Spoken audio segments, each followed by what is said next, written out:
Are you an adventurer looking to take your hunt to the next level? Then you're in the right place. Welcome to East Meets West Hunt with your host, Beau Martonik.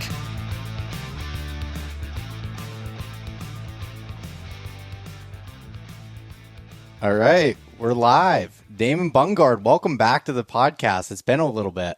Yeah, thanks for having me back on. Appreciate it. Always good to catch up and tell hunting stories. Yeah, it's funny, we were talking before this. I don't remember when the first time I had you on, but I want to say it was 2019, something along those lines, because I remember talking to you back in 2020 when I went to Alaska on a caribou hunt, and you helped me get hooked up with a rifle and everything, and we had talked then, and I knew we'd recorded a podcast before then, and I think we did one on tracking afterwards, but it's been a little while.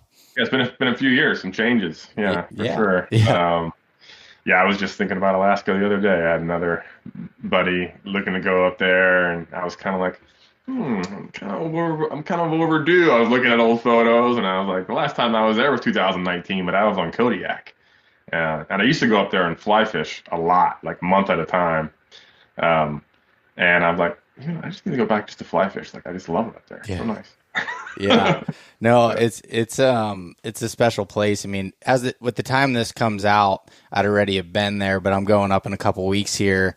So I'm going up moose hunting for the first time. So I'm super excited about that. And I'm actually going back to Kodiak, then later in the year, in late October, early November for the first time too. And those trips weren't supposed to happen on the same year. It was one of those things where it was like an opportunity. I either had to jump on it or I was going to miss it with the moose hunt. But I've had that Kodiak hunt booked for a few years now to go do just DIY, getting dropped off on a boat. Yep. And, so we did with the Nilchik, I want to say, charters, living on the boat and getting dropped on.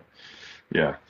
Me and my dad, we ended up getting a decent buck last day. So it was fun. But yeah, we had some bad weather. It's a hard time getting on shore even, but in certain spots. But it was, I think it's good policy when opportunities to hunt present themselves, take them. Yeah.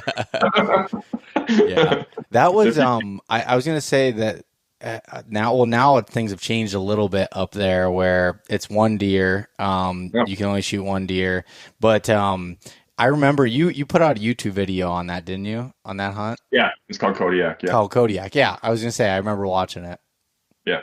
Yeah.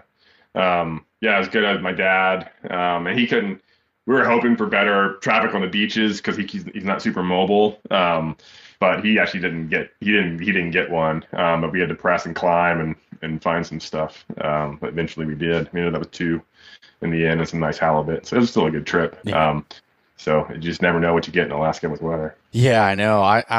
It was so hard for me to want to do it from the standpoint of missing like my favorite time of year for whitetail hunting. But at the same time, it's like, I just love Alaska and I just want to experience as much of that as I can. And you just never know how long opportunities stick around or things to be able to do. So it's like gonna do it while I'm young and see, and just experience it. So. That's great. Get after it. Look forward to hearing the stories and seeing the videos. Yeah, no, definitely.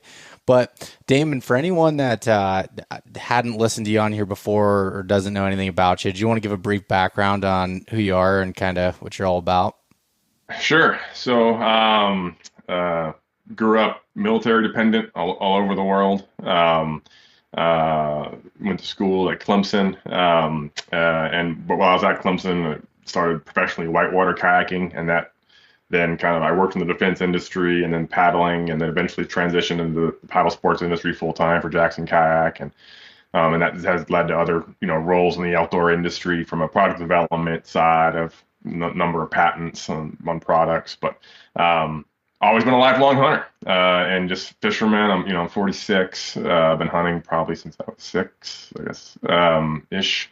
Like a lot of kids, I took my first deer and I think I was 12.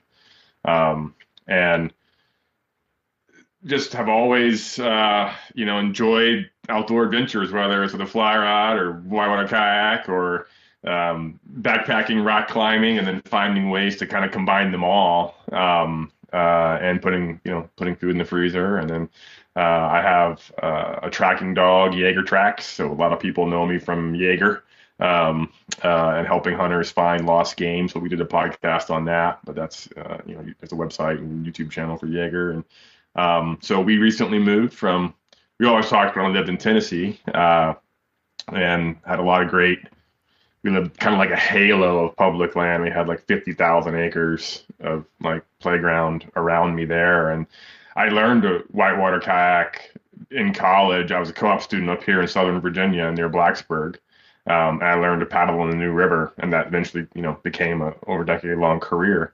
And then as we had a son and kind of life changes and, everything kind of, my wife and I decided, we're going to move somewhere with good schools, but that still has a lot in our value system, which is access to rivers and water and access to big sections of national forest and public land, and good news, good people, good educational system. So we ended up picking Blacksburg and put our finger on it and figured out how to get here.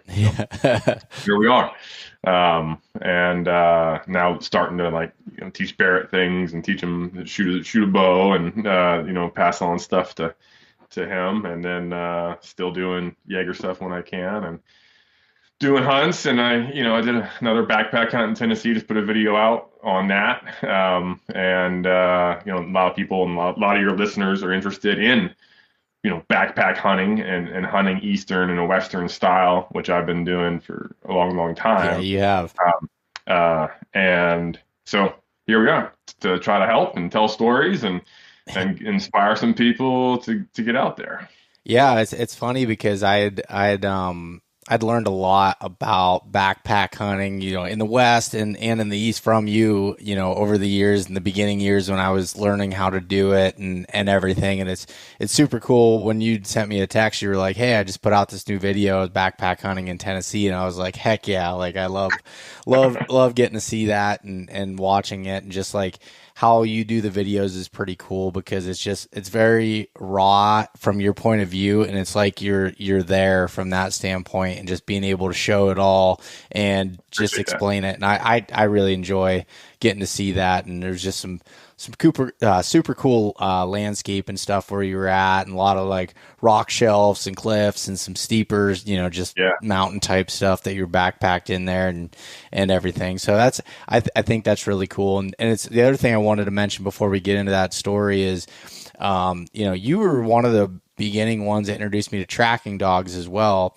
through Jaeger Tracks, which you have a lot of good content around that's out there to help people. But you taught me about like United blood trackers and all this stuff, and I've had to use them since then, and have gained relationships with trackers in Pennsylvania. And actually, I remember the one time I'd called you, I think it was a few years back, 2021, when I believe, I don't think I had the blood tracker come out yet, but I hit a deer, and at that point, I don't think I could get a hold of them. So I was calling you just to like get your, opinion on it, on the shot and everything.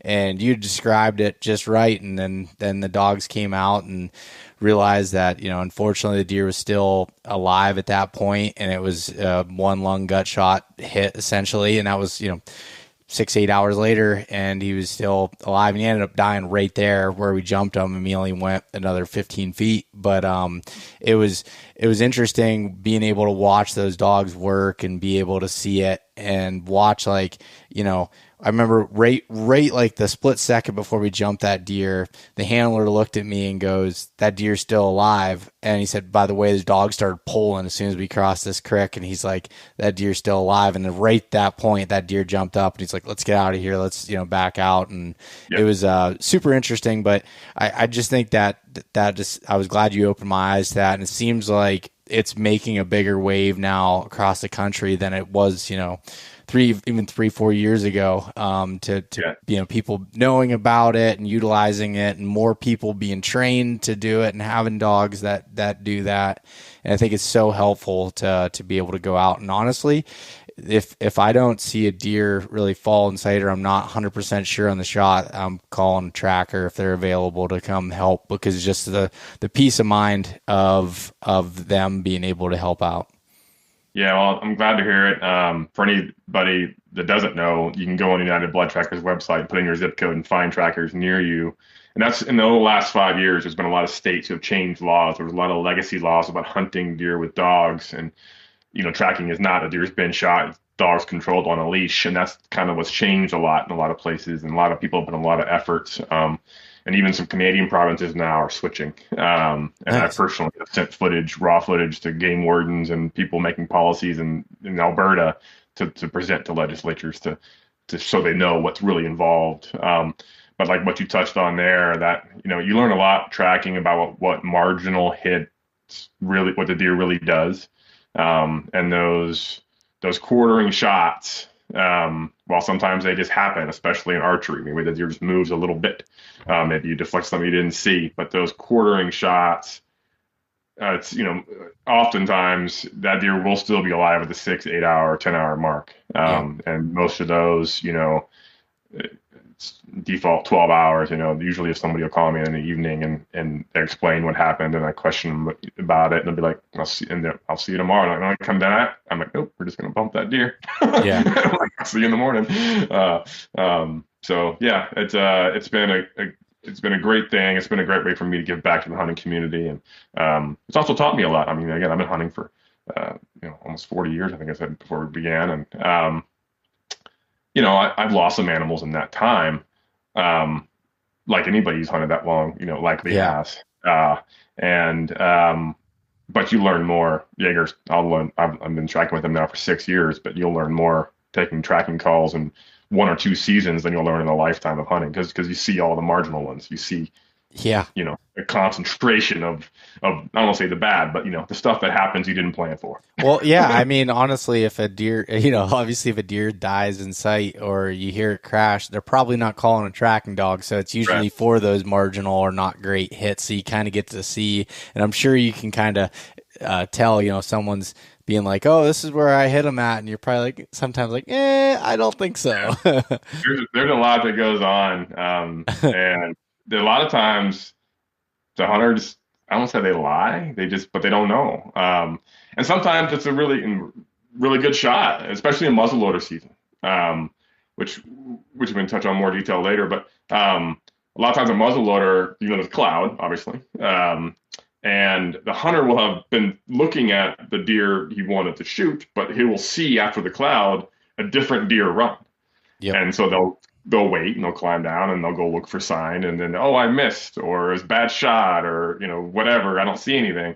And then we'll show up and Jaeger will go one way, and the hunter's like, no, the deer ran that way. And I'm like, I'm gonna go with what Jaeger's telling me here. And this just oftentimes there's just another deer that was there they never saw, and that's the one they saw run away, and they never even know where their actual deer went. Yep. Or they're just commonly not exit wounds on muzzleloader season. So, and then there's lots of it happens in archery and just different nuances depending on the weapon that's being used. But you see it all. Yep. No, that makes a lot of sense. But to kind of go back to what we were discussing about your Tennessee hunt, so kind of explain a little bit there, and like why you like to do the backcountry backpack style hunts, and then just kind of get into the story a little bit. Sure. Well, it certainly started for me. I would say that the life-changing moment in my hunting was a caribou hunt I did in Quebec, probably 2006-ish. And like I had never done like the gutless method, right? And so my father and brother and I went up to Quebec, and there was this really nice older lady. I'm blanking on her name, but she was a certified Maine guide, and just kind of wilderness woman, just kind of crunchy, and she was like, if you get a few down and you need help, self-guided, they just gave you the boat and the motor. But she was like, if you can radio back to camp and I'm free, I can come help. And then it ended up being a pretty hard hunt. We saw a bunch of bulls the first day. I took a photo of one at like 40 yards, and we had 2 tags, and I was like passing bulls, taking their pictures. And then it was like 4 days of not seeing fur. And they're like, what was I doing on the first day? Like, oh, I was reading my tags for big bulls and whatever. Then it was like, I am not going home without a bunch of caribou meat. So anyway, like towards the end of that week, my father, brother, and I, we all shot caribou on that mountaintop like together. And my dad and brother don't really know how to deal with meat. So I messaged her and was like, I got a few bulls down. I'm going to take care of mine. Can you come help my dad and my brother? And she just showed up with like a Leatherman tool. And I was still like old school, gut it, quarters and full. And then she shows up and like showed me the gutless method, like she uses on moose and stuff. And I was like, oh, this is a game changer. Yeah. like this is totally a game changer. And that term gets overused, but once you realize like you don't have to drag an animal you kill, it changes the way you think. There's been a lot of times in my hunting life, we'll be really deep in the swamp in Georgia or something. I grew up a lot hunting in Georgia, and like after a while, you're like, I don't want to kill something in here. I can't get it out. Like there's no point. So we might as well hunt shallower, not go as deep, so to speak. And then once that happened, I was like, I can hunt wherever I want now. Yeah. I don't have to worry. Like, you kill a big 400, 300 pound boar in a swamp. Like you can't move him anyway. And I've been there where I'm using machetes and saws and we're trying to get a Polaris through cypress knees. And it's just like, it's not fun. And you got a crew of 6 dudes. and now it's like, oh, I kill a big boar. It's no problem. I do him just like I do a caribou or a moose or an elk or a deer. I do the same thing on everything. But anyways, it was that, I think her name was Beth now.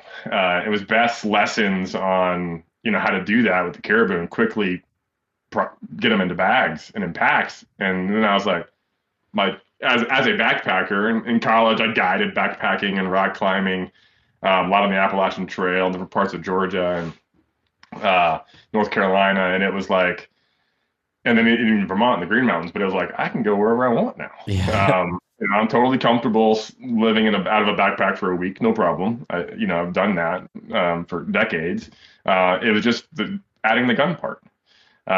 So when we moved to Tennessee from Vermont, it was in Vermont, a lot of trackers, but it's the snow trackers, right? Like you wait for snowfall and no dog involved, human eye just following footprints in the snow. And you need kind of bigger tracks for that. And I moved to Tennessee, and there was one spot I wanted to hunt, and I asked some locals. I was like, "Well, who hunts, this gorge, this area?" And they were like, "Well, nobody hunts in there. You can't get a deer out." And I remember the quote of one local dude saying, "Deer just get old and die in there." And I was like, "Okay, all I need to know." And so I just started exploring it. And again, we had there's, in Tennessee on the East Cumberland Plateau, there's state land, there's WMAs, there's also national forests down by the Ocoee and stuff, and the more southern. So there's various flavors of public. It was just my way of getting away. And in my 6-7 years of hunting there, I've never seen a human, still. And unless it was a friend coming in to help me, or I shot one, it was a quartering liver shot. I knew it was, I backed out, went back with Jaeger and friends to find him. That's one thing tracking teaches you too. It's like really nice when you have an insurance policy at home. You're like, well, screw it, I'm going home. Yeah. I don't need to worry about trying to find this thing on my own. I have a Jaeger at home. So it just became kind of like an annual thing. And then we made a film, 2016-ish. I had a camera, a filmer, a videographer, who again wasn't a hunter, but he's from South Africa. His name's Steve Fisher, and he's a kayaker, Red Bull athlete.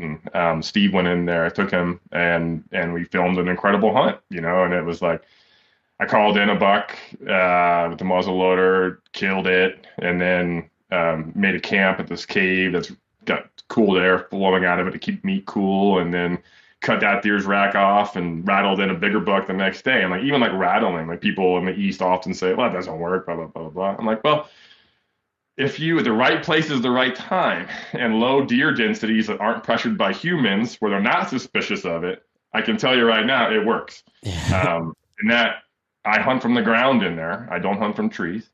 And many, many years, I can't tell you how many instances, all of the deer I killed in there were running to me, and I shot them with me either kneeling or standing in the open at 20 yards or ish.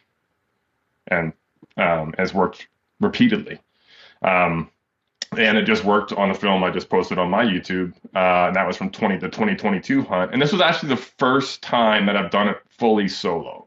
Usually I'll have a friend come in or have some kind of company somewhere along the way, or I'll call a friend to come help me pack a deer out or something like that.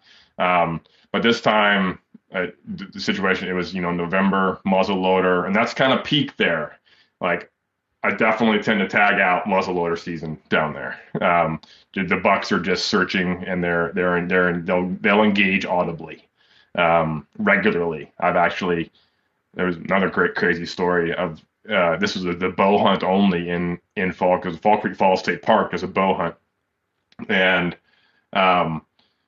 like I literally chased a buck with a grunt tube in my mouth, like running after him, trying to get him to stop. Like he came to me, I was calling, and he came, and I'm like, rrr, rrr, like running with a recurve, finally he stopped. And then I shot, and my arrow hit a little sapling and went one way, he went the other. But I was like, I literally just chased the buck with a grunt tube in my mouth. So some great experiences. But that just getting in on deep public where people just don't go, and just living there and learning it. And I've had so many good encounters in there. I killed a black coyote in there. I saw a logistic wild turkey in there. Like, just, you see cool, that kind of, where it's still, again, low deer densities, you don't go with high expectations, but I like hunting where the deer aren't pressured and they act like deer. Yeah. They're not influenced a lot by what's going on. Now, the problem with a lot of those places on the Cumberland Plateau and down towards, and it's just the thermals. Like, it's like out west, it can be really predictable thermals, up and down. But in some of those canyon country and the Cumberland Plateau, like, the wind can be changing just nonstop, no matter what. And it's like, maybe this creek is pulling air down, and the prevailing winds over the top and causing swirls. Like, yeah. I've literally, like, there was this one, I just kept getting busted, and I was like, my wind is good, my wind is good. And then finally, so it was like this cliff band, and I like brought in some yarn, some like bright green, orange yarn, and I hung strands of it from this tree. Then I climbed to the top of this like 80-foot cliff with binoculars, and sure enough, the wind that was there was exactly opposite the wind where I was. And that's when I realized, like, wind was kind of coming down and like blowing around, like just doing weird stuff, which you can get in those just terrains that are just bizarre. Yeah. So it can be, and that's when I kind of like so I don't even go into that particular spot unless it's the first 2 weeks of November, where I know I haven't been in there, messed anything up, and frankly, the deer are engageable. They're not being cautious. Yeah. Like they normally would. And the senses are down a little bit, and they're just covering. They're moving, they're starting to move and run ridges and run down draws, and cliffs move, dictate their movement a bit. So the spot that I hunt, and I show it in the video, is just a rock that I found that just happens to be on the edge of this bluff they bed on. Like there's deer beds 20 yards from where I sit, and it's just this rock with a tree. And I put my pack against that tree, and I just sit behind this rock on a sleeping pad. And I bring a sleeping pad in case I want to take a nap. But there's a bunch of white oaks in this draw, and the acorns tend to kind of collect in this like creek that just kind of goes, sometimes flows, but usually not. But just gravity kind of brings the acorns, down in there. So the deer are habitually coming there. Yep. And it's just a travel corridor of these big spines and ridges of this, so they're 1,000-foot deep, places and gorges. And so that kind of terrain, will influence how deer move. It's amazing what they will climb in that stuff. Like I've tracked deer in the snow in there after season, and I find little goat paths I never knew existed, only because I'm following their tracks in the snow. And I'm like, how did it? Like, I would have never ever thought in my wildest dreams deer were using this.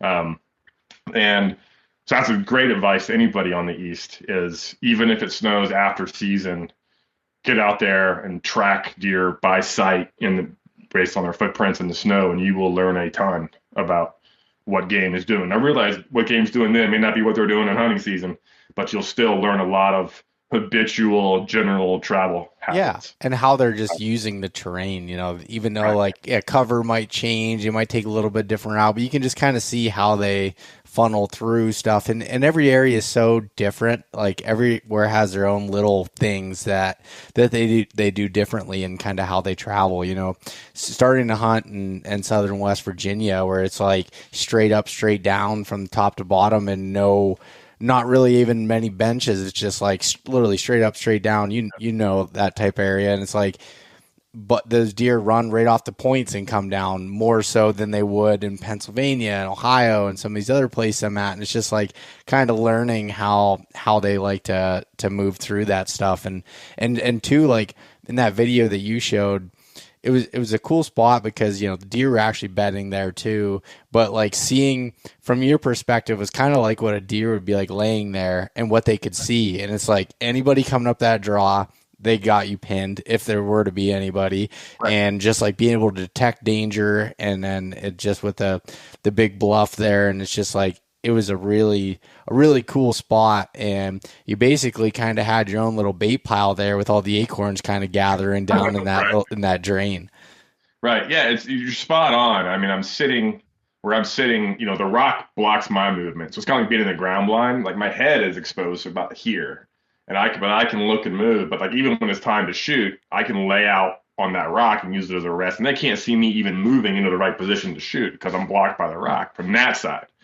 But then from the side, and I've had deer come walk onto me from that side, but I can hear them first. So just like they're sitting and they're just using their nose, waiting for the wind to tell them. I'm just by then it's it's super Captain Crunch leaves on the ground. Yeah. I can hear them if they're walking coming up over to that bedding little knoll. And that's it's something. Another interesting thing tracking has taught me is about where deer bed a lot more. And you hear a lot of hunters tracking calls and the deer doubled back and the deer tried to fool me by doing a loop. And it's like, no, you're hunting the edge of his bedding area, and wounded bucks really have a strong homing sense to get back to their bedding area. So you ruined his morning or evening, and he runs away, and he's like, well, I don't want to go back now. So he loops back. And so I'm not scared to be in a bedding area or on the edge of one.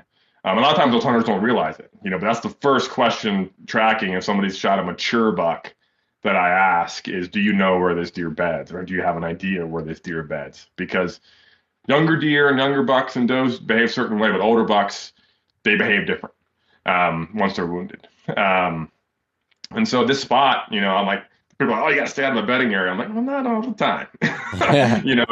Like there is a risk you take. And I've been busted there going in the dark, and I just roll with it. But again, I try to concentrate my calling and my time in an area in those mountains like that to when deer are just naturally moving more. They're up on their feet more. They're moving more in daylight anyway, but they're also engaging audibly. And this deer, funny thing about this hunt, like the video, it kind of starts like I'm just like in a cave talking because I'm eating like biltong. My friend Steve, who had been in there with me before, made from South Africa, and like the deer came. I packed in, spent the night, and it was right on the back of a hurricane. And there was a cold front coming after that, Hurricane Nicole. And so I was like, well, I want to be in there when that cold pushes in, and it's the right time of year. And, let's see. And it was like the 14th-ish, I don't want to say exactly, but it's somewhere right in there. And so I packed, and I'm only a few hundred yards from my tent. And this has happened multiple times where I'll go in there, I'll pack in. People are like, aren't you worried about your scent from camping, spooking deer? And no, I'm not really. I've killed a deer within 200 yards of my tent there, and this one was maybe 500 yards from my tent. And I just, I got up in that morning and it was still raining, and I guess the front was kind of slowed down. It was still decently warm, humid, still raining. And so that buck is coming to me. So I'm just rattling, calling, kicking, like, very, very, very loud. And when I do rattle in there, like I look like a funky chicken dance. Like I'm kicking sticks, I'm breaking stuff, and I'm just trying to make as much noise as possible. And some people question that sometimes with rattling. They're like, I'm like, you ever seen two deer actually fight? Like they're not jumping 30 feet in the air and going at it free float. Like it's loud. Like they're running around, pushing each other, breaking stuff. Like, so I do that. Even when I move, I will change my gait of my feet and I'll grunt when I move. So I'll move a lot, I'm checking the wind all the time, and I move, and I just try to sound like a deer when I move. I don't fight making noise. I just try to change what the noise I make sounds like. And I may try to sound like a deer. And so I was in there probably and it happened many times. You make a big ruckus, and then 10 minutes later, here comes, one to you. And sure enough, he was coming down this face, and at first, and I'm not super picky either. Like if it's a 2 tags and it's 8 point, like nice 3-year-old buck, and I'm shooting it. Like I'm not in there trophy hunting. He's coming down, and he turned, and he was maybe 50 yards, and I had a little window through some trees, and it's pretty decently timbered and shot. And it was raining, and then like he runs, and like you can hear that wave of rain, like in the just coming, and I was like, oh no. So I actually it was raining so bad. I took my sleeping pad, my thermarest, and I just like tucked it against the tree and over my head, and I just like was holding it like a shingle. I was just sitting there like fetal under my sleeping pad, just like for like a half an hour. And I'm like, well, there's not going to be any blood when I look for this thing. Like it is hammering. And finally there was like a little lull again on that sound of the rain. And I'm like, screw it, I'm running. There was this big bluff cave that was a few hundred yards away. I'm like, I sprinted to it. So it got, terribly wet, but I was like, I know there's going to be, I stashed dry wood in there. So I always have dry wood. So I got in there, made a fire, made coffee, and it was like 2 hours I was in there, and waiting for the rain to slow down, and then eventually came out, and it was still raining when I started looking for him. So you don't see the kill shot because that was all in pouring rain at 6:30 in the morning, but you see everything else that transpires, which I think is probably more educational for most people anyway. A lot of people have seen a deer get shot. Most people haven't seen, a deer get processed and into a pack and carried back to a tent. So. Yeah, no, you're spot on. It's funny because I had released a video in 2021, the one I told you where I knew the tracking dogs and stuff, and it was one of those. It was the first year I decided I was going to start self-filming, and I was like, well, as soon as I got to the tree, I was like, I already made too much noise that I wanted to getting in. I'm like, I'm not setting up this camera. So and it would have been perfect. Like it would have been the most ideal situation for self-filming ever. Well, anyways, but I didn't have the kill shot in the video, and I was like, I don't know what people are going to think of it. And it was like, that's my second most watched video on YouTube. And it was like, because I tried to tell the story around it, which I think you do really well. It was like showing everything and getting, putting educational stuff in there, what went wrong, what went right, and just kind of explaining all of it. And for me, that's what I want to see. Obviously I like seeing the deer and stuff when he's coming in. That's cool. But like, for me, like a good video is just being able to see the whole thing that transpires before, during, and after sort of deal. Yeah. So that's kind of what it is for me. But one question I had around your setup was your camping setup and where you had it located at. Like you were saying, you don't worry too much about how close it is to your hunting spot, but are you strategic in any way as far as where you're setting your tent? Mostly, just typical, like there's obviously like the backpacking factors, don't pitch your tent in a low spot, water is going to collect. It's nice when you have a spot with fresh water nearby. So, I like to sleep flat. So I'll like, get somewhere I can sleep, flat on the ground and not on a slope. But other than that, it's that particular spot. I try to be conscious of what wind tends to do there. And that tends to be a spot where you have, like, there's 3 ridges and it ends up in this little bowl. And again, there's a cave. So I like the cave because there's a spring water. Like, I can go in there and get, I don't have to filter. I started filtering it after I saw how much bat poop was in the water. So I did make a mental note, guys. If you find a spring in a cave, at least check the water for bat poop. And I drank that water straight up for 3 years. Never had a problem. But it was that last time I was like, maybe this black stuff like looks kind of mossy, and then I realized this is actually bat poop. So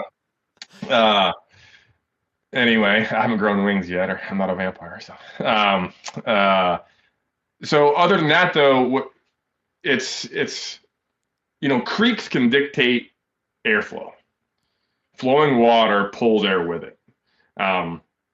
So what I try to do is just sit somewhere, like if you have water flowing downhill, it will tend to pull your scent down with it.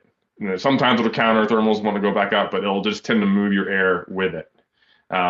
So like I'll try to, do dishes and then, dump it into the creek or whatever. And I know some people are like, leave no trace. And it's like, I'm not talking about a lot of stuff here. It's when I'm cleaning out my pot. Or generally like washing off a spoon. Yeah. I'm not dumping a pot of macaroni and cheese into a creek. So that kind of stuff.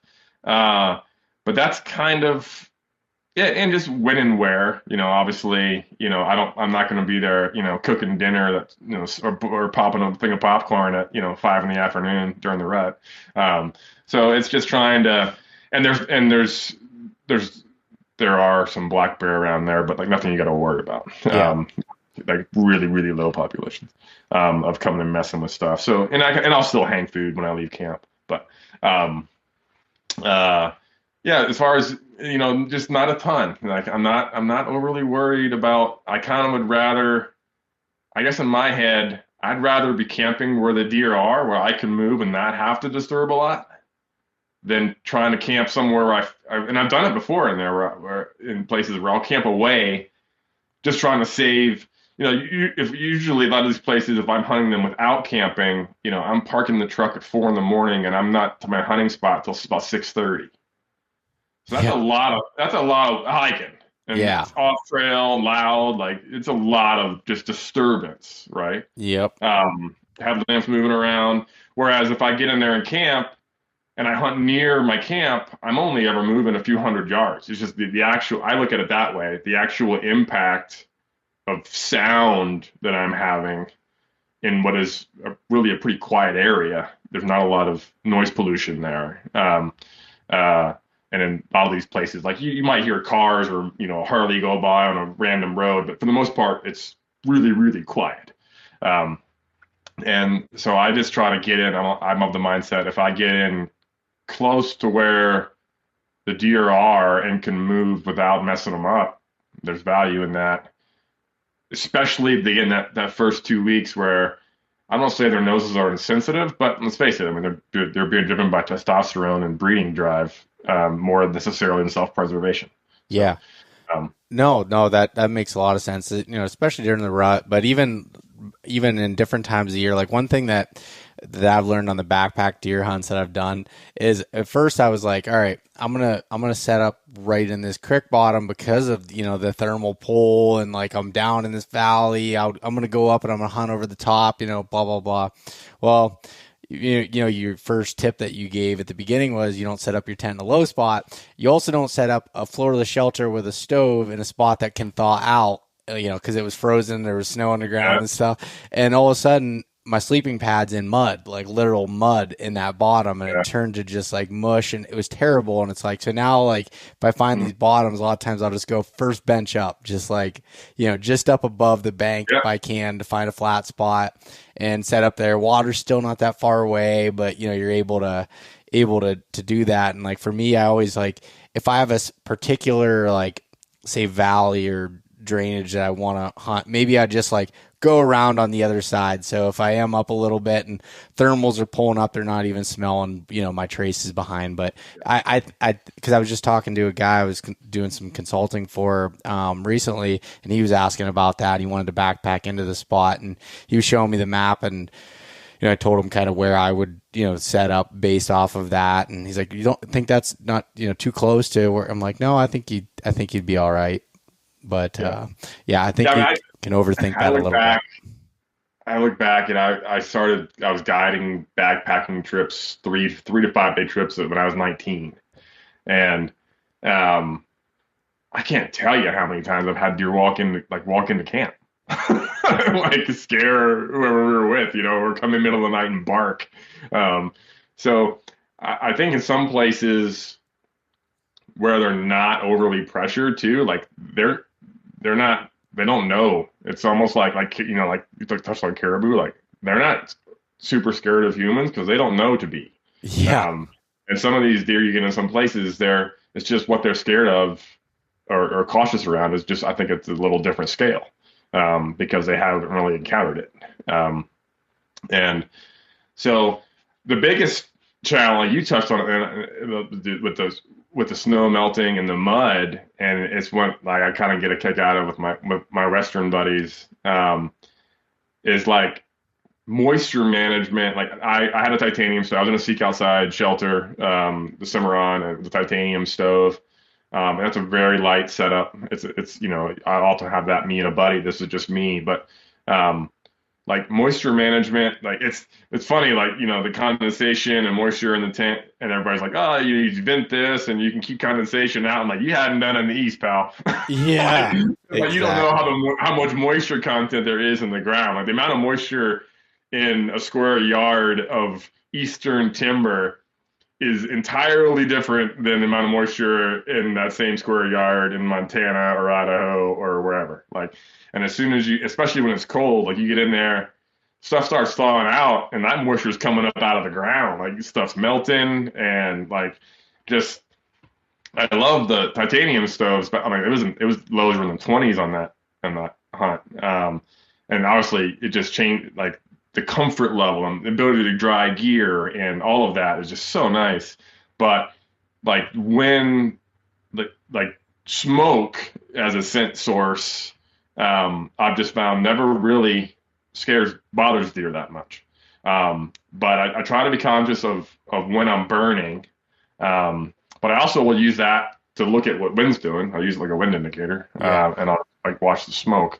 But it's definitely for people, if you're gonna try the hot tent route, and I've spent many multi-day ice climbing trips without a hot. You don't like, you bring a warm enough down bag, like you can be fine, and you sleep with your gear, you dry it out when you sleep.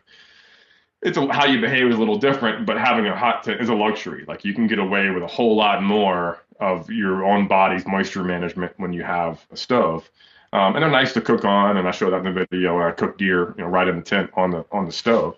But that moisture management side, you just gotta practice it and know. I tend to kick away leaves, and even there's times where like the ticks will be dormant, but like they'll come out when they warm up because they're in the tent with the heat.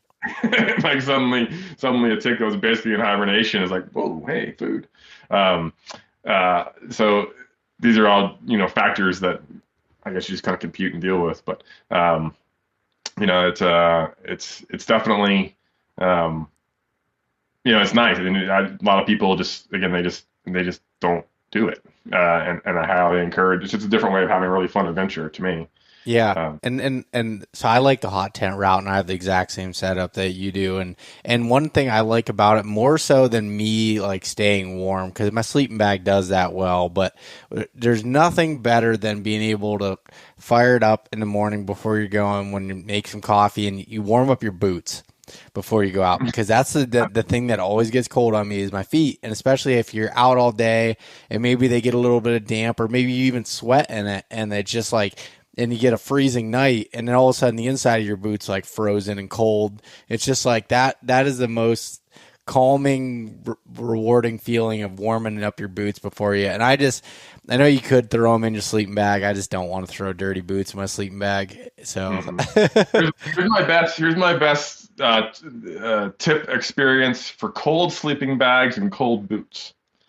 So if you aren't sleeping with a hot tent, what I will do, and this was just from ice climbing. I used to do like multi-day ice climbing trips on Mount Washington, up in New Hampshire, and like it's cold, single digit or negative, and before bed, about 20 minutes before you want to get in the sleeping bag, boil water and fill an Nalgene with it, wrap it in a shirt, throw it in a sleeping bag. Don't cinch down the lid too tight, because you can split a Nalgene cap if you tighten it too tight, it can leak. But just put it on decently snug, throw it in a sleeping bag, and your sleeping bag will be nice and toasty when you climb in for the evening, and it'll actually keep you warm most of the night. And then you also have that water that won't freeze to drink throughout the night. Yep.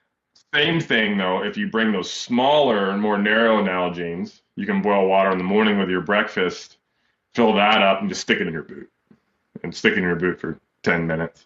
And then refill it, stick it in the other boot, and your boots are nice and warm when you go to put them on. So. Oh, that's a good tip with the boot thing, because I've done the Nalgene in the sleeping bag before, which is super helpful to be able to do it. But I hadn't thought about putting them in my boots to be able to dry them out, or warm them up a little bit, kind of, because you've had it before where your boots are almost rock solid and they won't even bend. I put them on frozen. Yep. Oh. It's not fun. Like, you just know, like, it sucks when you put them on and all right, half hour of hiking, they'll thaw out, but like, it's not fun. It's not pleasant. No.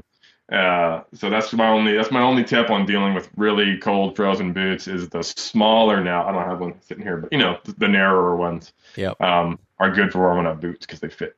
So. Huh. No, that's really good to know. The one other thing I wanted to touch on with this hunt, and it kind of relates to other hunts, but hunting with a muzzleloader. So this was something, back when you worked for a company that was in that space, and you were talking to me about it, I was like, I've never really done much muzzleloader hunting other than flintlock that we've had in Pennsylvania, but now all of a sudden I'm seeing, Pennsylvania alone, we have bear season in October that's muzzleloader now.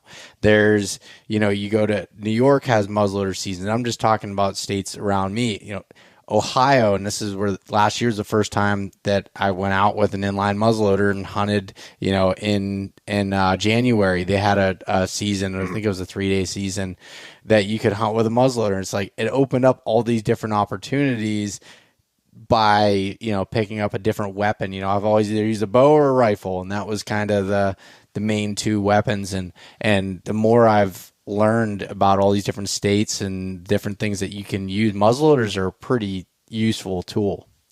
Oh, incredibly. A lot of people will start bow hunting to extend their season. Natural. It's very like archery season, and then it's normal. And then like muzzleloaders, the season for them really varies highly across the country. Yeah. But and they have a stigma about they're not accurate and 50-yard accuracy, and that's a bunch of hooey. So modern muzzleloaders of various flavors can easily shoot hundreds of yards with the right setup. And so I started muzzleloader hunting in Vermont, largely again just to extend the seasons. And it was a couple pellets and sabot, and you get about 2 shots before you can't even get them back you can't even put them back down the barrel, and they're just all ugly and messy. But now with modern powders like Blackhorn 209 that burn clean, Like I clean my muzzle loader at the end of the season, and that's it. And I go to the range and shoot, and I'll shoot. We would do range media days, and we shoot hundreds of rounds without no swabbing whatsoever. Um, Huh. so Blackhorn 209 is just a super clean powder. There's modern, you know, Parabel, the Hornady, like there's numerous making great projectiles that are really, really accurate. So my first muzzleloader was the Thompson Center Pro Hunter. And that was like you could change the barrel rifle to muzzleloader to turkey gun. So I just kind of used the same single shot throughout the season if I was gun hunting. And then with CVA, it was I'm still I favor just simple break actions, but now there's modern muzzleloaders that, you know, a bolt, actuates the primer. You still load from the muzzle. But, you know, those are 700-yard, you know, guns. And not that I'd ever encourage anybody muzzleloading at that distance, but like the technology is there and it's fun to shoot steel there and hear the ring and get the feedback. But it's, you know, it really opens up opportunities for extending seasons, for getting tags, because a lot of places it's just easier to draw because the competition for those tags is less, especially in some western states. Like you can draw, you know, sometimes you can get archery tags easier certainly in the general hunt, but like, you know, if you play the western tag game, there can be advantages in what you're willing to use as your weapon. And frankly, you know, modern muzzleloaders, they're not that much different anymore than like I hunt with the 45-70 a lot, you know, and even there's some places that have legalized, you know, straight wall and you can use that during muzzleloader season, but the accuracy is there and the consistency is there, and you don't have to worry about, again, rain going on the barrel. You know, that video is a good example. You know, it's pouring rain and wasn't no problem shooting it, and they shoot flat, and so I highly encourage anybody, if you haven't picked up a muzzleloader or looked at what's out there now, and I've heard a lot of commentary of, you know, if somebody's a crossbow hunter, well, my crossbow is just as accurate, I'll just keep hunting with that. And fine, I'm not going to judge somebody for that kind of statement, but it doesn't help you with tags. It doesn't help you with season extensions. You know, it doesn't.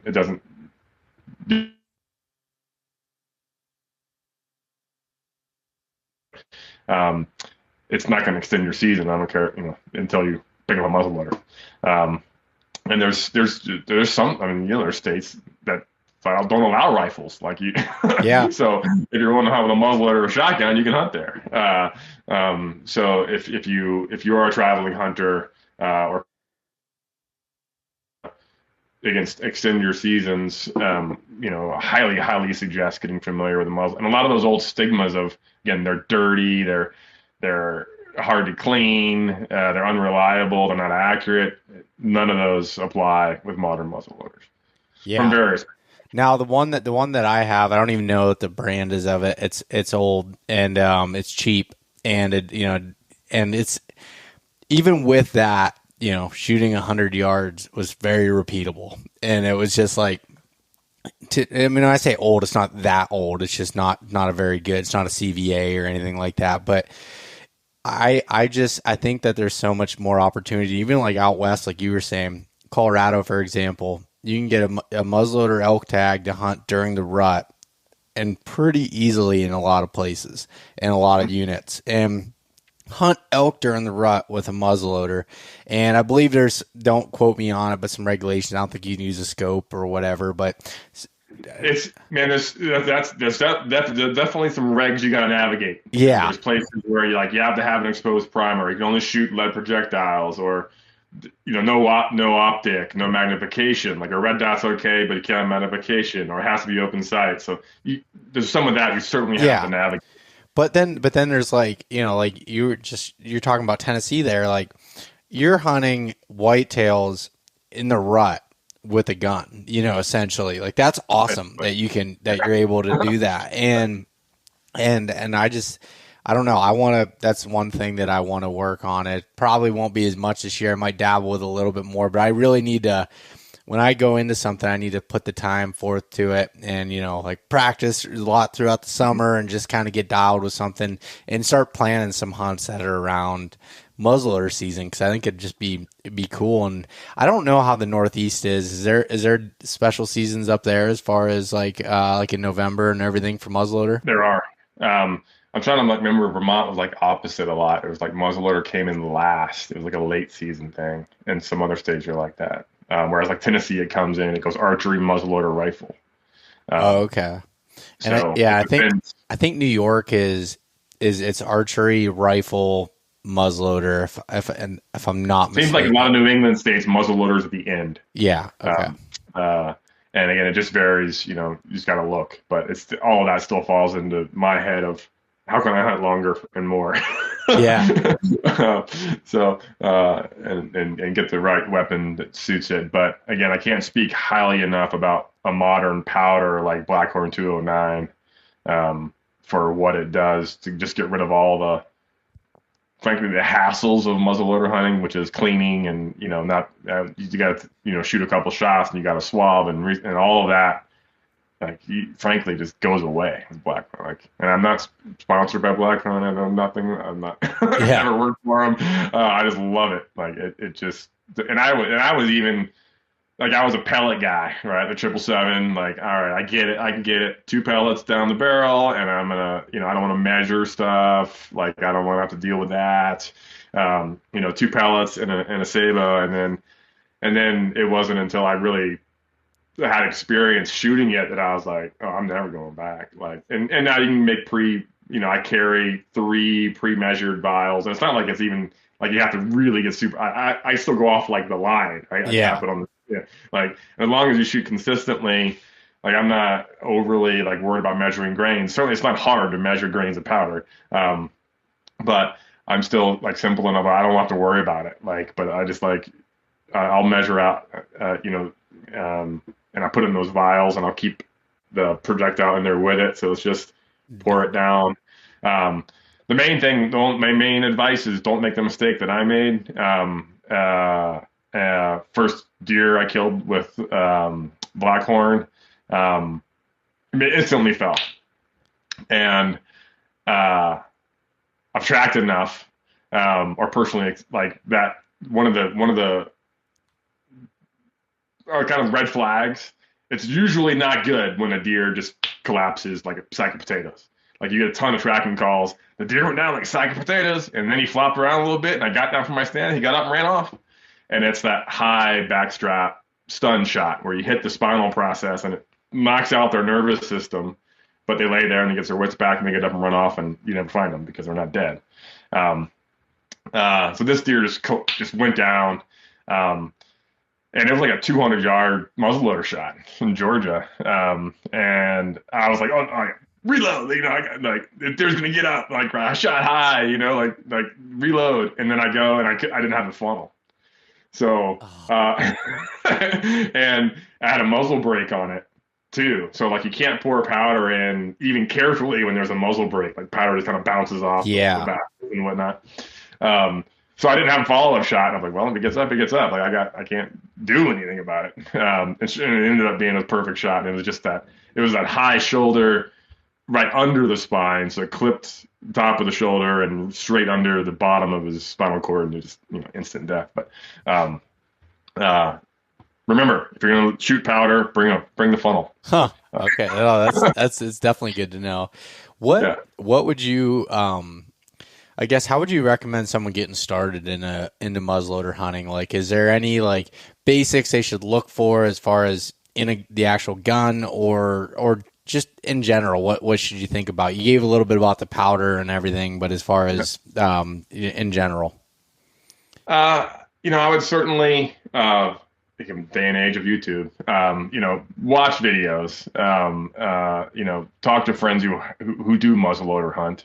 There's a lot of opinions on muzzleloaders because there's always been this kind of element of, witchcraftery about, how to get them shooting good and grouping good. I shoot a muzzleloader, Loophole Ultimate Slam scope, which has, some preset, 50, 100-yard indicators in the scope. And you can kind of set 2 pellets or 3 pellets, and it still holds. My advice would be start shooting. If you want to use pellets out of the gate, fine. Just know you're going to need boar butter and some cleaner, and you're going to have to swab. And it's not like it's hard. You take the ramrod and screw on the swab that comes in standard muzzleloader cleaning kits, and you just run it down through the barrel, and then you keep shooting. But you're not going to want to shoot a lot of groups. You're going to want to shoot, 1, 2 shots, maybe 3 shots, and then clean. And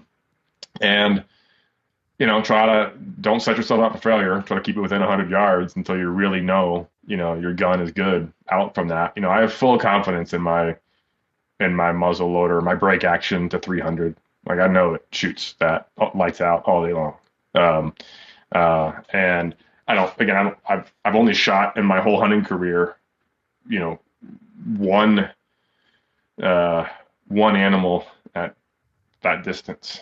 And that was a caribou with a 45-70 on the tundra of Alaska. So that's pretty awesome.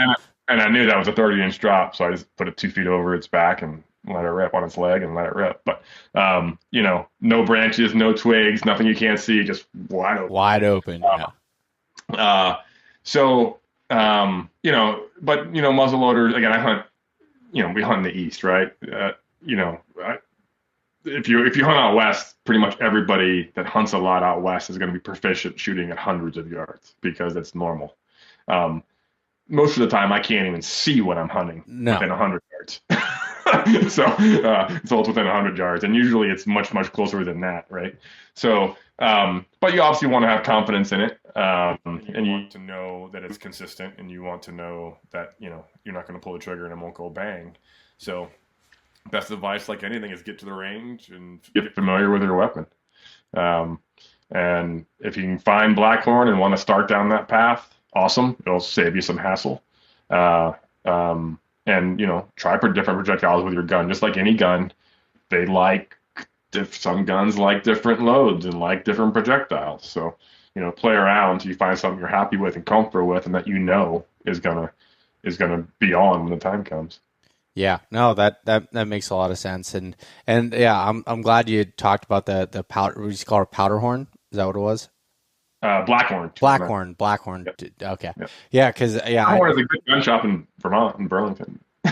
Okay, because I just used the pellets like you were talking about, and that's just what I did. I put 2 pellets down in there, and then I can't remember what I was using as the projectile. But anyways, nonetheless, it was just kind of like an intro into it. I watched a few videos and then just went out and practiced with it, and yeah, it probably wouldn't take that long to get to a point where you can at least go out and do it. And like you said, if you start and you're like, okay, I'm proficient even at 70, 80 yards or whatever you determine, like you can eventually kind of grow from there with it. But right. No, I think that's super cool to be able to have that opportunity. Other than that, I wanted to ask you about, moving to Virginia, like, hunting the mountains in Tennessee and stuff for deer. Like, have you spent much time in Virginia hunting, and like, how does that compare and contrast? So, most of my time in Virginia, like back in the 90s, was a lot of rock climbing, a lot of whitewater kayaking, a lot of backpacking in the AT. So I have that kind of just general knowledge of the area. But the mountains here are different. The fauna is different. In Tennessee, I had, deer and wild boar essentially as 2 targets. Here it's bear. We couldn't hunt bear where I lived in Tennessee, but here there's a lot of bear. And there's different like we didn't have a lot of in Tennessee, even like funnel, like we didn't have a lot of rhododendron, or mountain laurel where I lived. Where here it's really prevalent. So what deer bed in is like deer will love to bed under mountain laurel and rhododendron thickets, and so do bear. It's really dense cover, low to the ground. It stays cool. So here the other big factor difference is there were some pretty rugged places in Tennessee that, again, the whole like deer just get on down there, nobody can get them out, you can't get a 4-wheeler in kind of mentality. Yep. There were just kind of like out west, if you're like doing an elk hunt, right? You kind of like try to pick zones with no roads. There's not a lot of national forests in Tennessee except for like down towards the Georgia line and North Georgia, that kind of stuff. Whereas here's a lot of national forest. and there's just a lot of old national forest roads. So there were some large areas of Tennessee that were really rugged with no roads of any kind or trail system like at all. So it was easier to get away to places than it is here in Virginia. It seems like every ridge and every valley here has a road in it. It might be a gated off Forest Service road, but you can ride an e-bike or, you can hike it. And then, so you end up kind of you're either on a bottom road or you're on a ridge top and everything in between, like somebody can come up or somebody can come down on you. And it was kind of like an eye opener. I moved here, I was pulling up on X and he goes, all right, I'm going to go check this spot. I'm going to go check this spot. I was studying satellite and I'm like, all right, here we go. Like check. Like the first place I went to, it was like where the Appalachian Trail crossed a road. So I was just going to park, hike a few miles up the AT and break off. And I get there and there was like 8 trucks, like with hunting stickers, on their rigs. And I just turned around and left. I'm like, well, that one was a bust. Yeah. And that's, I was like, okay, so the access, like the trailhead access here is just way easier. And so I'm in that stage of, like, again, where am I going to have to work to find the unpressured pockets where there's no roads that, that for a while, Yeah. And if I have to hike a day in, or if I have to hike in for, a few hours in the dark, how to get there. Or do I even need it? Like the deer density in Tennessee was frankly low by most East Coast standards, where I lived. There's not a lot of ag. There's again, big chunks of like old timber. The nutrition's not there like it is whether you have an ag and timber combination. Whereas here, like the New River Valley has a lot of good genetics, a lot of nutrients just from that old river system. The New River is one of the oldest rivers in the world, even though it's ironically called the New River. And obviously the Appalachians are a really, really, really old mountain system. But it's just different. The number of deer here is way higher, and the quality of the bucks is higher than where I was. So I'm looking forward to. Right now, I'm doing just what I would do there this time of year. I'm out scouting white oaks. Yeah. I'm just out finding spots where I'm seeing, and they're already falling here. I don't know about where you are, but some squirrels are cutting them, and the breeze comes by, and some just fall. But it's just kind of on that front edge. But already, if I find the right white oak, there's a ton of deer droppings underneath it. And so, I'll be kind of figuring out. I've never had an e-bike, but there's a lot of places here that are, again, national forest gated roads where you can't bring an ATV, but an e-bike is legal. So I'm like, oh, maybe I want to, pick one up so I can, ride this ridge in a lot farther. It kind of reminds me of Idaho in that sense. There's a lot of places in Idaho where there's a lot of old logging roads that are just gated. But you can cover a lot of ground if you have like an e-bike. Yeah. So I don't know what my methods will be. I'm certainly, like I always do, looking for kayak accessible spots. Cause the hunting public guys, like there's a kayak or a canoe is a great tool to get to places people aren't. 100%. And people have kind of picked up on that, that are trying to again. And so I've got like one spot picked out where I'm going in by canoe with a tent, and I'll spend 3-4 days in there. And I don't know what I'll see, but I'll learn and I'll have fun. Yep. I don't even know if I'll go scout it first. I'm probably just going to go. I don't, and that's okay. I'll just go enjoy myself. And so just kind of figuring that out. Certainly, the bear factor, like learning what the bears are hitting for their food source, as it varies, because they're pretty. Food keyed in on certain things, certain time of year.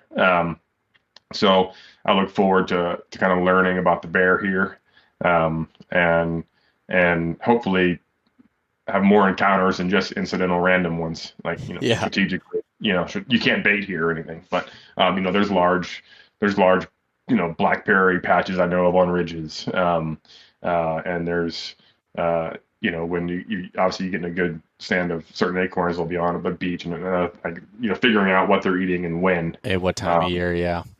Yeah, blackberry patches. I can think of a few, like in really good blackberry patches in Tennessee. But again, there weren't really bears there. The deer would use, like, the deer eat that stuff, eat those big, like the big briar thickets, was great cover and food for them late. Like late season, I don't know where you are, but That's the same exact way it is in Pennsylvania. A lot of deer will like live in briar patches late because it's just the best nutrient source around at the time. And they can be hard to hunt in there because a lot of times like they don't leave it. Like there's some big thickets. Like I would just climb a tree to watch, and all I'd ever see is like white chins going up to eat. Like these are briar thickets over my head. You just see the occasional white chin pop up. And you're like, man, I just got to figure out. Like a lot of times they're just bedding in it. Like you can't. They're almost not touchable. But I would try to hunt those late because one of those late fawns would usually come in, and there'd usually be a big buck that would get stupid again late, trying to get her. And I had a few encounters. That's certainly memorable. The deer is still there because he beat me, but that's part of the fun. Yeah, like those kind of spots, I'll just be learning them. I'll just be out hiking. And last season, I didn't kill a deer in Virginia. I went out a few times. I saw one good buck with a bow out of range, but I was bouncing around between Tennessee and Pennsylvania a lot. And so my highlight of last season was the backpack hunt in Tennessee. I just was like, I have a lifetime license, so I can go back as much as I want. Because the nice thing in there, the lifetime license, if you move, it stays with you. Awesome. So I got a lifetime license for my son and myself.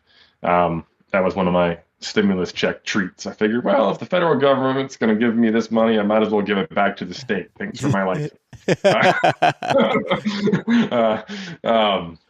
And I was just like dead set. I'm like, no matter what happens, I'm going to spend 4 days during that window of early November, in one of my favorite spots. And I made so many memories, and worked out.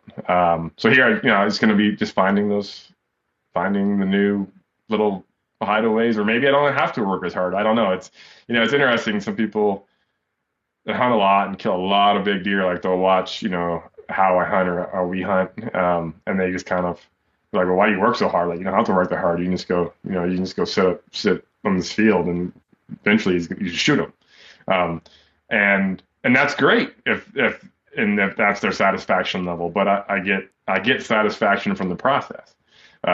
So all of the process, from gear packing and looking at maps and everything about it, it's just, to me, it's it's like maximizing the fun, right? Like I get to enjoy it start to finish.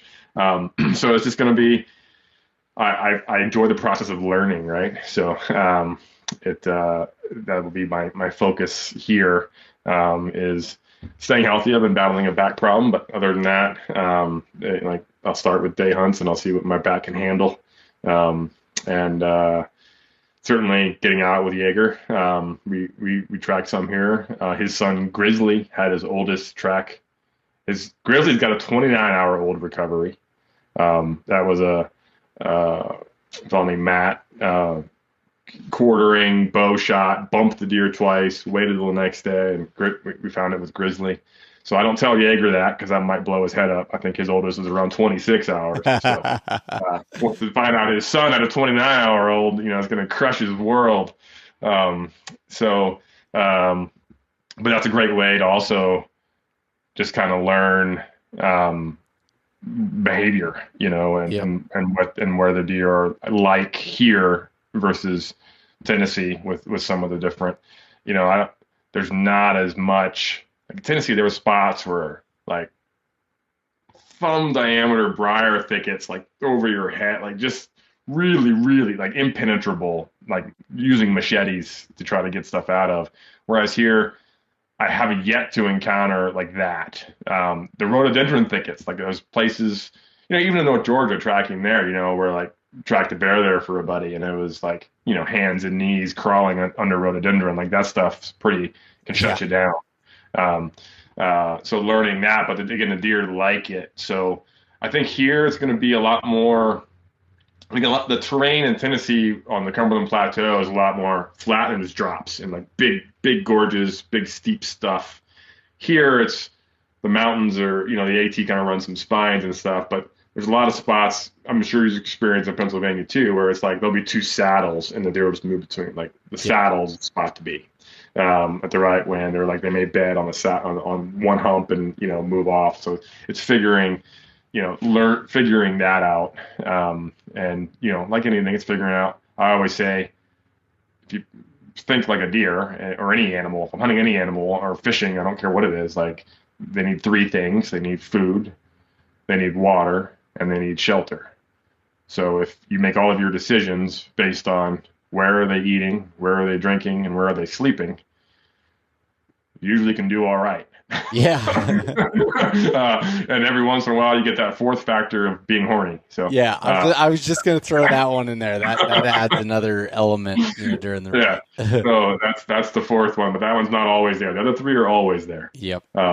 So that'll be kind of my mentality for this season. We'll be focusing on those pillar of those three, the tripod of success, so to speak, and just learning the mountains, learning the woods here. Yeah. No, that's awesome. I'm excited to see how you learn it and, being different, the rhododendron and mountain laurel thickets, they can get pretty nasty, like you said, but those deer love to bed under that rhododendron, especially because it creates like an umbrella for them, it gives them shade, but they can also see underneath it because when they're laying down, so they have that visual there. It's a pretty cool, I like areas that have that stuff. It can be nasty when you get to the big swaths of it, but it could be super cool. So I'm excited for you.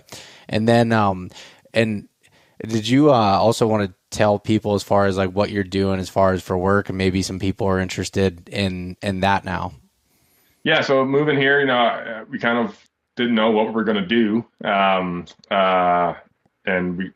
Fortunate enough, my wife and I, we had our son's 5. We decided we were going to move somewhere that kind of fit our outdoor values of public land, rivers, and good educational system. So we picked here. This area hasn't really done like the Asheville's of the world in my lifetime. That we're had a certain vibe in the '90s, but they're like Boulder East now. Nothing, again, not judging it. It's just different. It's a different town than it used to be. A lot of people have moved a lot of places, whereas here. It's like between what the university owns and the national forest, there's just it kind of can't sprawl like some parts of the country can. Yep. But so I'll be helping. I'll be doing some product consulting, doing some media stuff, and Jaeger tracks. Certainly helping hunters with Jaeger, but also Mossy Oak Properties. I'll be helping hunters find recreational land around here. So, awesome. I look forward to helping getting out on parcels and helping people understand the wildlife that's there, and certainly how I'd hunt it, and kind of help them envision themselves really enjoying the outdoor resources that this area has, because it's quite prevalent. There's world-class paddling, there's world-class rock climbing, there's obviously good hunting, there's good fly fishing, there's overland trails, there's if you like to do stuff, active adventure sports outside, this is kind of a sleeper mecca. You always see those outside magazine, best adventure towns, and they tend to focus on they kind of like recycle the obvious ones, Bozeman, Boulder, and Asheville, and but this is one that I could say, like, for an actual mountain biking is incredible here. Like, for an actual outdoor active enthusiast, I would put this area up against any of them. Dang, you make me want to move there. Well, you're welcome anytime. I'm happy to have you here. We actually have a guest room now, but it's a nice area. I fell in love with this area back in the '90s, and was always looking for a good reason to come back. And as we looked at where we were going to go, it was kind of North Georgia. My wife's from Vermont, so Ash wanted to be within a day's drive of getting back home to Vermont, so we can do that now. It's a long day, but it's a day, not an overnighter anymore. And those are kids that understand that a day drive with children and dogs is much less stressful than an overnight stop in a hotel with children and dogs. So, uh, so yeah, I look forward. My biggest bummer of here was, like I mentioned earlier, we didn't have a lot of snow. Usually they average 20 inches of snow here a year, and last winter was just so mild.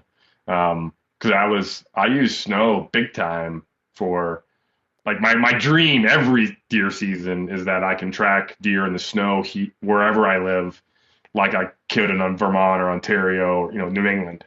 Um, People, again, that's another like technique people just don't do in the South. But like every time in Tennessee it snowed, a lot of times I just get out because wild boar would still be in season, and I could just track boar down in the snow and hunt them. Um, but again, you learn so much about wildlife movement once it snows. So I hope we get a snowy winter this year. So I'm gonna be out every time I get more than 2 inches. I'm gonna be out looking for footprints. Yeah, that's awesome. Well, cool. Where can you tell people as far as where to be able to find your stuff, your YouTube channel, Instagram, anything like that as well? So I have, I mentioned Jaeger Tracks numerous times, jaegertracks.com, Jaeger Tracks on YouTube, in social media, everything's all just Jaeger Tracks. And then personally, it's just my name, Damon Bungard, again, on YouTube. I try to put all Jaeger's tracking videos now onto Jaeger Tracks. For a while I was combining them all, but there was enough interest that I started moving them. And those videos I try to make pretty educational. There's an educational element I try to do to all my videos because it's just natural to me. But the Jaeger videos, I really try to break down the sign versus what the dog is doing versus, the terrains. I'll show 3D, I'll show the aerials and where we're moving and what the deer did and why, and to hopefully help people understand making better decisions, how long to wait, or, is it easy, is it hard? And so all those videos are kind of there. I just posted one up that kind of explain, like, how could a 2-hour-old track be harder than a 24-hour-old track for a dog with like Jaeger? And the answer is because, like, a 2-hour-old gut shot like turns his dial from, he's got the tracking, hunting. There's no zero, right? It's only the only time it's on zero is if he's asleep on the couch. Like, if he's outside, he's either tracking or hunting something. It could be a chipmunk or a mouse, or I don't know, whatever. But if he smells gut, fresh gut, it'll turn that like focused tracking mind to like crazy hunt. I'm gonna go kill it, find it, whatever. And any fresh scent of any deer, he's like, I'm gonna find every freaking deer in the woods. And so that video, kind of the latest one, explains that. And it was a bad gut shot. Like, the deer disemboweled itself in the end that we found it. But so there was just so much scent. That'll mess with a dog like Jaeger. Like, yeah, it's like I tested him. He's gotten to where if it's too easy, it's like he'll be like, yeah, the dead one's over there, but I'm gonna go get the other 3. And like, I literally tested it once. Like, I gave a friend of mine shot a deer in Tennessee, and Grizzly was a young puppy, and I let him track it. And then I was already suspicious that Jaeger was doing this, and it was a quartering, like, gut, liver shot, so lots of different scents in that. So I was like, now it's legal that I can put Jaeger. We've already found it. I can run Jaeger off lead, and in Tennessee you have to do it by leash. But I was like, well, we know where it is. I can let him do this. I'm gonna watch Jaeger off lead just so I know what he does. And sure enough, he like ran some like crazy dog laps to hit sight, and then he like runs to the trail where the other deer, it's like a group of 8 deer, and he runs to where the other deer left, and he comes back and he just runs to the dead one. And I'm watching him watching him, and he's just like, usually he stops and he'll tug and chew on it and like have a reward. He just like glancingly was like, got one, and then he ran right back to where the other one all left and wanted to keep going. I called him back on e-collar, but I was like, all right, now I know that about him. So other than that, there's a lot of other videos just about, gut shot deer being bumped or liver shot deer being bumped and how those deer behave and what they do. So that's all Jaeger Tracks. And then again, personally, like this latest backpack hunt, that was on my Damon Bungard channel. on social media and YouTube. And then you can find me again for Damon Bungard Mossy Oak Properties. If anybody's actually looking for recreational property down in this area, happy to talk to them about it. So awesome. Well, thank you, Damon. It was good to get to talk to you again and run through it. It's been too long, and I love watching your videos when they come out and just like bringing that adventure from like, again, the Western style into the East. So I hope everyone checks it out. And again, thanks for coming on. Thanks for having me. Keep doing what you're doing. I enjoy your content as well. And you touched on a lot of people just need that gap closure to understand that I don't know how to get from point A to point B. Yep. So enjoy it. Keep it going. Appreciate it. You bet. Thanks so much for listening to this episode of East Meets West Hunt with your host, Beau Martonik. For more great content and to stay up to date, visit eastmeetswesthunt.com, Facebook at East Meets West Outdoors, and Instagram at East Meets West Hunt. If you enjoyed today's episode, please review and subscribe, and we'll catch you next time.